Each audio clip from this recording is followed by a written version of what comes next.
Assalamualaikum warahmatullahi wabarakatuh. Halo teman-teman, perkenalkan nama saya Intan Mutmainah dari program studi manajemen dari kelas B. Pada video kali ini, saya akan membahas materi tentang penganggaran modal atau capital budgeting yang merupakan salah satu materi penting dalam manajemen keuangan.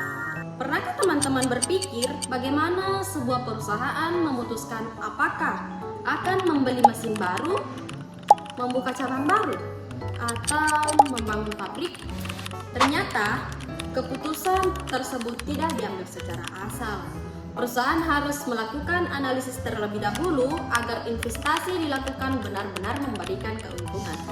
Nah, pada video ini kita akan membahas pengertian penganggaran modal, tujuan dan manfaatnya, metode yang digunakan untuk menilai investasi, serta contoh penerapannya melalui sebuah studi kasus sederhana. Yuk kita mulai saja ya. Pertama, kita bahas dulu ya pengertiannya. Penganggaran modal atau capital budgeting adalah proses yang dilakukan perusahaan untuk merencanakan dan mengevaluasi investasi jangka panjang. Investasi ini biasanya membutuhkan dana yang cukup besar, misalnya membeli mesin produksi, membangun gedung, membuka cabang baru, atau membeli peralatan modern.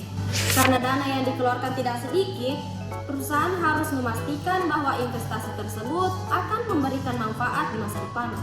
Lalu, apa tujuan dari penganggaran modal? Tujuan utamanya adalah membantu perusahaan menentukan apakah suatu investasi layak dilakukan atau tidak. Selain itu, penganggaran modal juga bertujuan memaksimalkan keuntungan perusahaan, mengurangi risiko kerugian, dan memastikan dana perusahaan digunakan secara efektif. Selanjutnya, kita masuk ke dasar teorinya. Menurut Brigham atau Houston, penganggaran modal merupakan proses mengevaluasi dan memilih investasi jangka panjang yang dapat meningkatkan nilai perusahaan. Sementara itu, menurut Dittman, dalam pengambilan keputusan investasi, kita harus memperhatikan konsep nilai waktu uang atau time value of money. Artinya, uang yang kita miliki saat ini nilainya lebih berharga dibanding jumlah uang yang sama di masa depan, karena uang tersebut dapat diinvestasikan dan menghasilkan keuntungan. Nah, dalam praktiknya, terdapat beberapa metode yang sering digunakan untuk menilai kelayakan investasi. Nah, metode pertama adalah payback period. Metode ini digunakan untuk menghitung berapa lama waktu yang dibutuhkan agar modal yang telah dikeluarkan bisa kembali. Semakin cepat modal kembali, biasanya menarik investasi tersebut. Metode kedua adalah net present value atau bisa disingkat jadi NPV. Metode ini membandingkan nilai sekarang dari seluruh arus kas yang akan diterima dengan biaya investasi awal. Jika hasil NPV bernilai positif, maka investasi dianggap layak karena memberikan keuntungan. Metode ketiga adalah Internal Rate of Return atau IRR. IRR menunjukkan tingkat pengembalian investasi.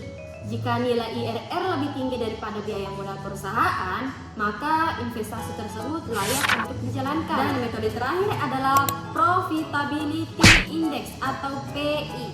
Metode ini membandingkan manfaat yang akan diperoleh dengan biaya investasi. Jika nilainya lebih dari 1, maka proyek tersebut dinilai menguntungkan. Supaya lebih mudah dipahami, kita lihat contoh sederhana. Misalnya, sebuah perusahaan ingin membeli mesin produksi baru dengan harga 100 juta rupiah. Mesin tersebut diperkirakan dapat memberikan keuntungan sebesar 25 juta rupiah setiap tahun selama 5 tahun. Jika menggunakan metode payback period, maka modal akan kembali dalam waktu sekitar 4 tahun. Karena umur mesin mencapai 5 tahun, investasi ini dapat dikatakan cukup layak untuk dipertimbangkan. Sekarang kita masuk ke studi kasus. Misalkan ada sebuah usaha roti yang bernama Roti Nusantara.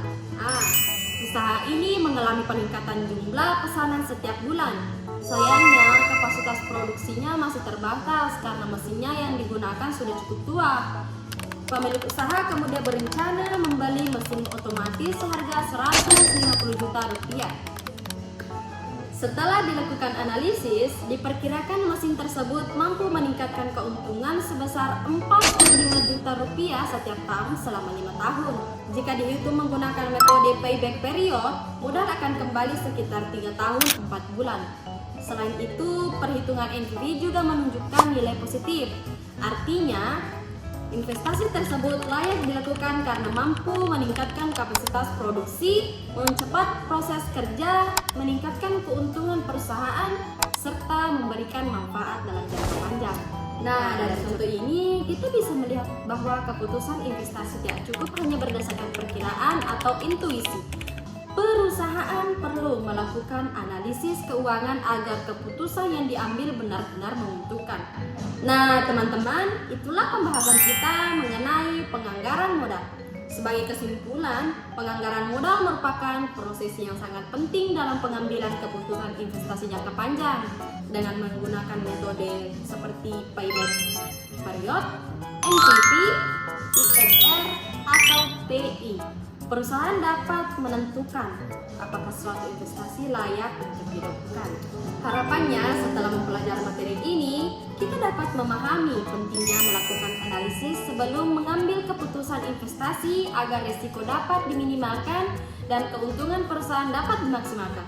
Terima kasih sudah menyaksikan video ini sampai selesai. Semoga materi yang saya sampaikan bermanfaat dan dapat menambah wawasan kita semua.